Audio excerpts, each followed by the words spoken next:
We wanted to share two more assessments today that we frequently use. The first is called Home Talk, and this is available for download free of charge on the Design to Learn website. It has three parts to this assessment. The first part is kind of basic information. So information about the child at home, what's health and medical information that people would need to know for this student. What are their hearing and vision levels, their communication skills, and then cognitive and physical development. And I want to stress that this is information that's gathered from the family. This in particular is an assessment that is designed to be used with the family. Part two is more information about the child. What are their favorite things? So getting into some of their likes. What are their talents, their strengths, their quirks? What are their habits and their routines?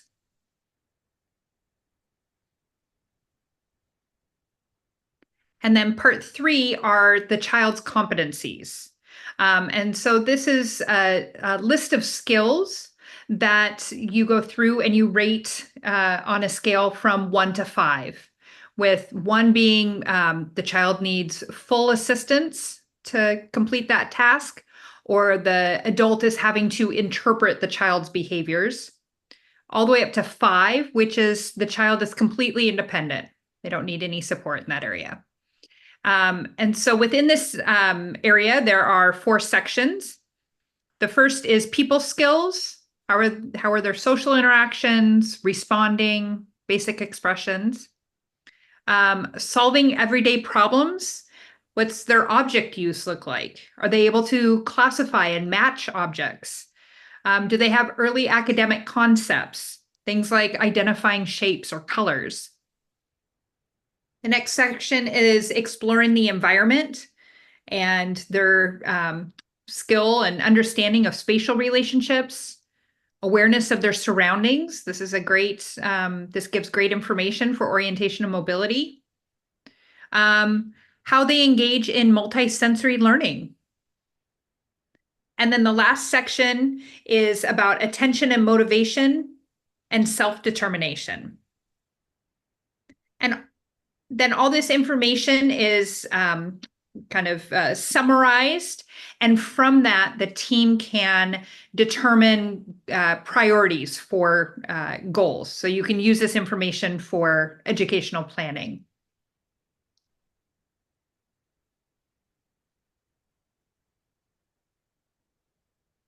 Another assessment that we often use is the school inventory of problem-solving skills, or there's a companion, the home inventory of problem-solving skills. The questions are essentially the same. The wording is just a little different to reflect home versus school, but it gets at the same information. And it's designed to assess early cognitive development for children who have multiple disabilities, including deafblindness, and students who are not using spoken language. So it tells us how they understand the environment. Do they know how to solve problems? And by observing those interactions every day, you can kind of better describe their cognitive abilities. So this looks at 3 areas. Their basic skills with objects. And this starts with things like, can they even hold an object? Can they release an object? Can they transfer an object? So if they're holding something and it's time to put on their coat, do they transfer it to the other hand when it's time to put that arm through a sleeve? The second area is ways to gain access to objects. So are they able to navigate around a detour? If something is blocking an object that they want, are they able to figure out a way to get to it? You know, if a favorite toy is behind a pillow on the couch, do they know to move the pillow? And then the final area is ways to use objects. So can they turn objects on and off? Can they use one object to act on another? So maybe one of those toddler toys where the little tool bench where you're hammering pegs into a hole. Can they match objects according to perceptual features? Can they see that, oh, this object fits right in here? And this gives a rating of, it's a score of 0 to 3 with, let's see, 3 is that they can do it independently, or they can do it with some limitations. Maybe there's a physical limitation that is impacting their ability to do it independently. 2 is emerging, and 1 is not yet present. So I'm sorry, it's 1 through 3. And again, this isn't going to give you a standardized score, but as Kathy mentioned earlier, there really is something nice about being able to compare the child to themselves. So I really enjoy redoing these assessments. I was involved with a reevaluation for a student a few years ago, and 3 years prior to that, we had done some of these assessments, and it was really fun to go through and look at, gosh, look at how much she has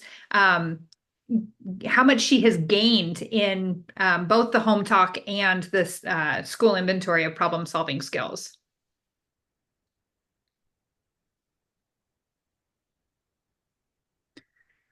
So one thing we want to share with you is this whole issue of cognitive assessment for this group of students.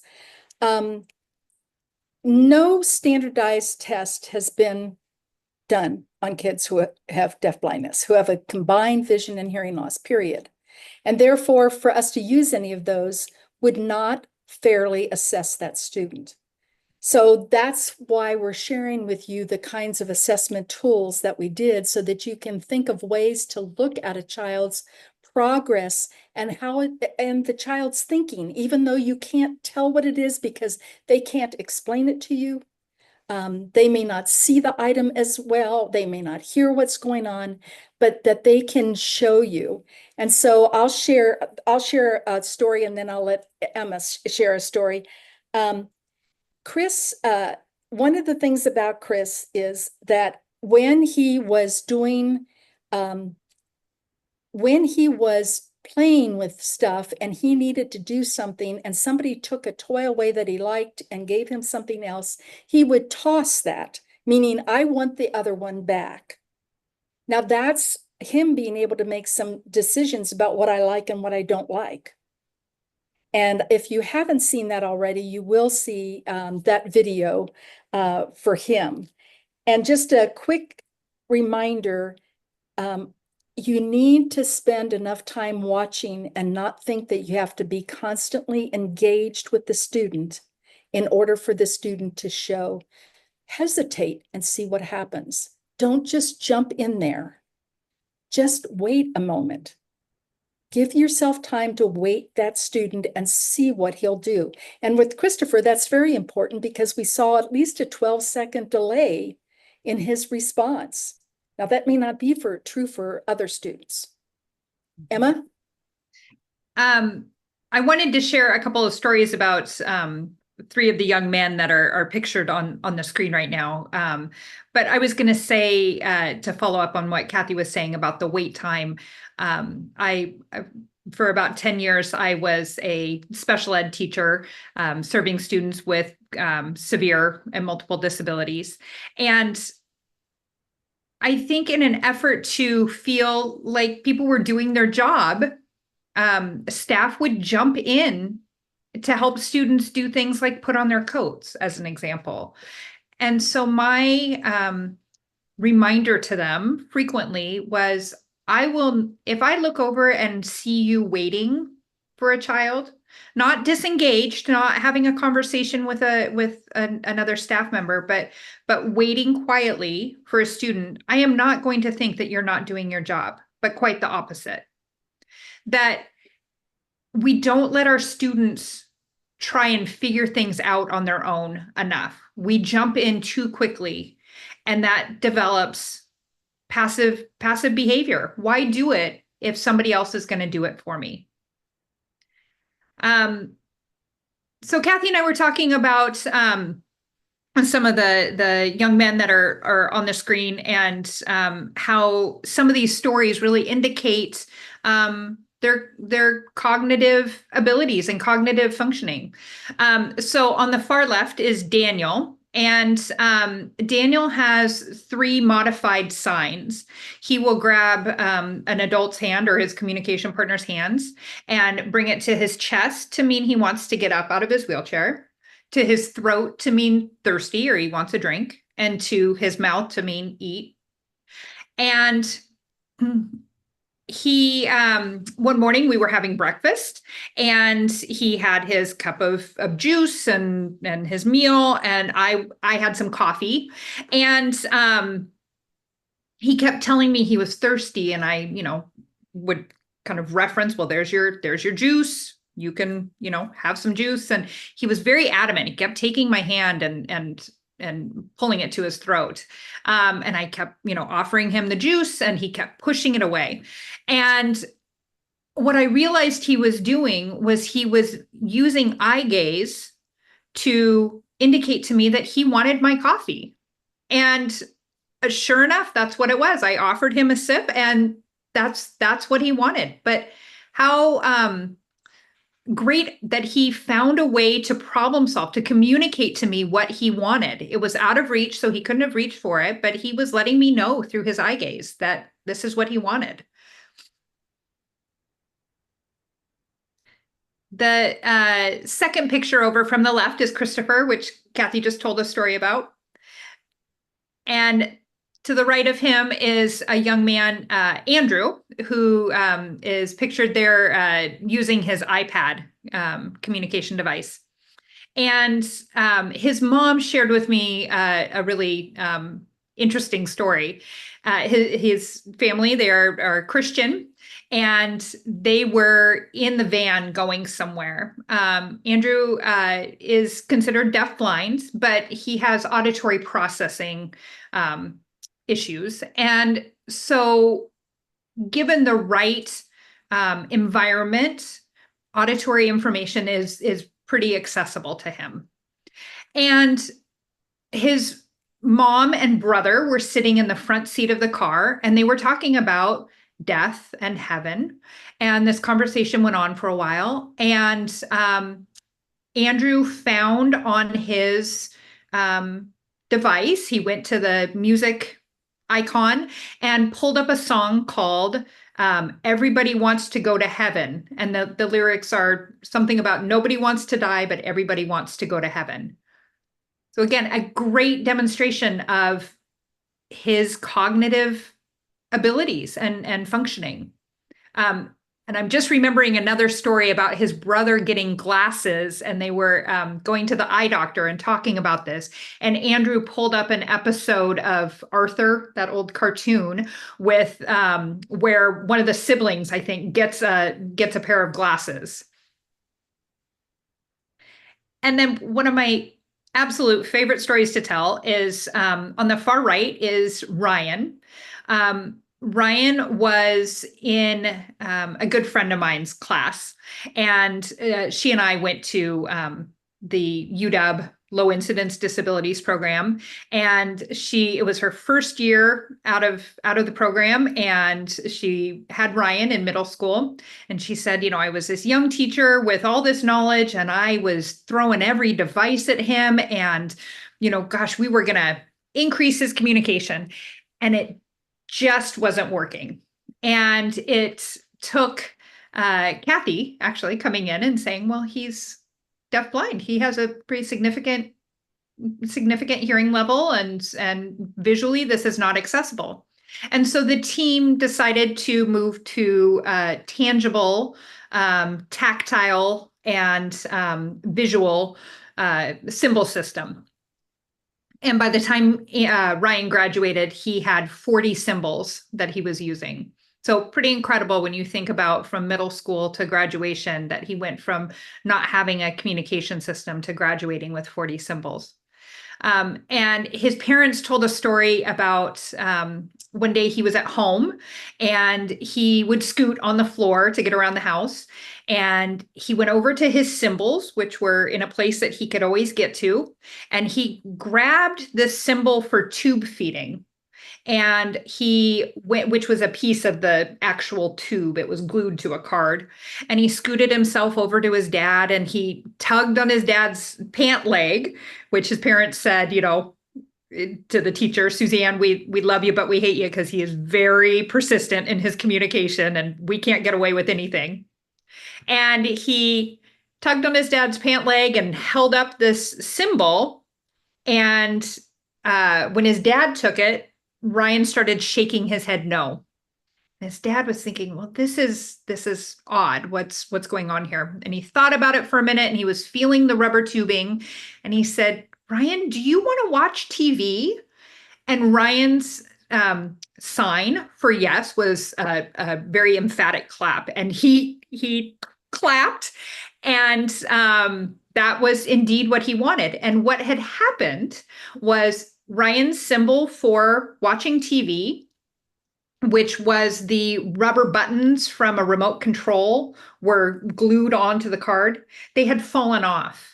And so Ryan found something that felt like those buttons and took it over and found a way to communicate to his dad, this isn't exactly what I want, but it feels the same. I mean, talk about problem solving and getting a better idea of cognition for these students. I love that story. That is such a great story because we talk about how do you act on objects and what do you do with one object to another.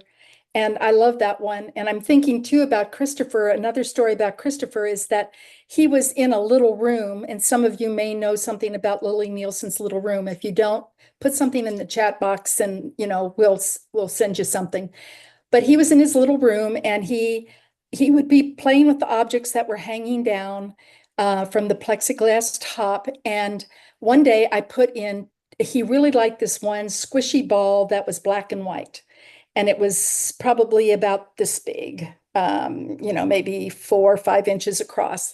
And so I got another ball like that and I hung it in another part of the little room. And one of the things he did is he was playing with it and he happened to pass his hand around and felt it and he grabbed it and he pulled both together and started banging them together. And one of the things I said, well, so he's matching. So don't be afraid of doing assessments and paying attention and observing and waiting to figure out just how much problem solving or comprehension and cognition our students can demonstrate if we let them.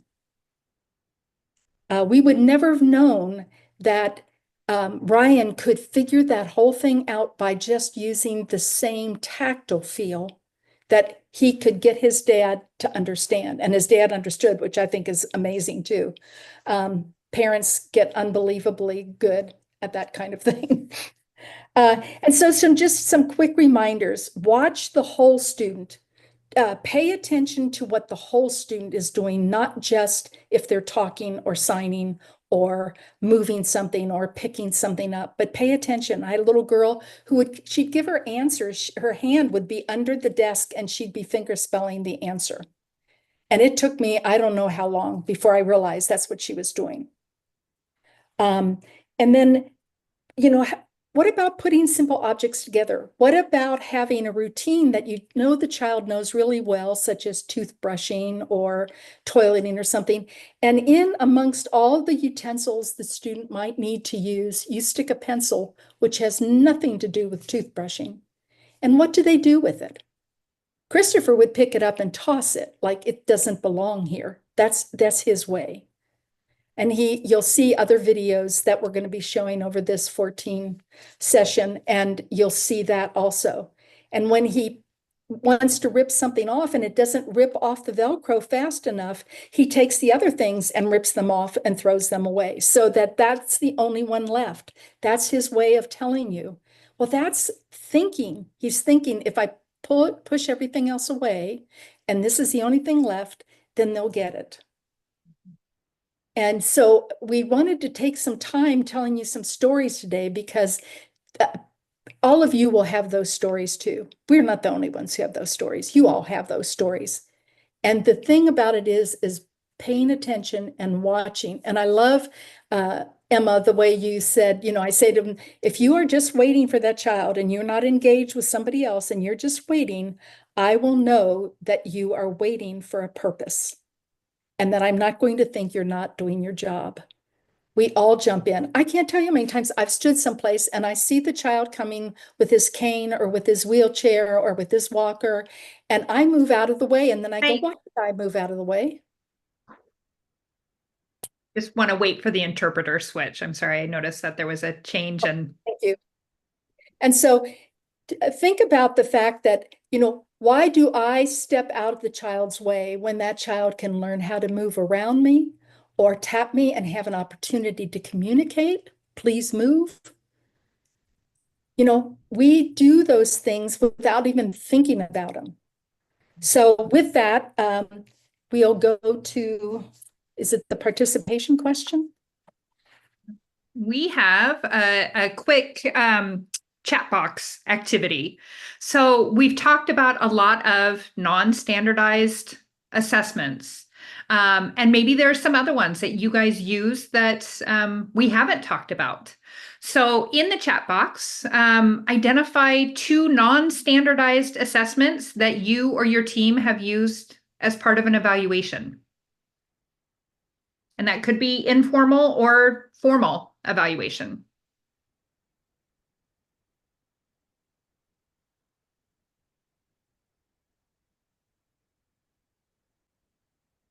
Family photos and videos. I love that. Communication skills inventory, sky high. Sensory channels, likes and dislikes, great. School function assessment, parent interview, functional observations. I love that. Sensory channels, communication matrix. Great. We're going to talk about that next week. Asking students direct questions, parent interview, parent and teacher interview. Everybody moves. Mm-hmm. Sensory preference questionnaires. These are great. Sky high and cottage. Videos from home, parent interview, likes and dislikes. These are great. Lots of ones that we haven't talked about too, which is great. But observation, and I'd love to hear that because so much can be gained from just observing and truly observing and not interjecting, right? Sometimes I have to bite my lips and sit on my hands to keep myself from jumping in so that I can truly observe what the student is going to do and not interject in some way and derail that.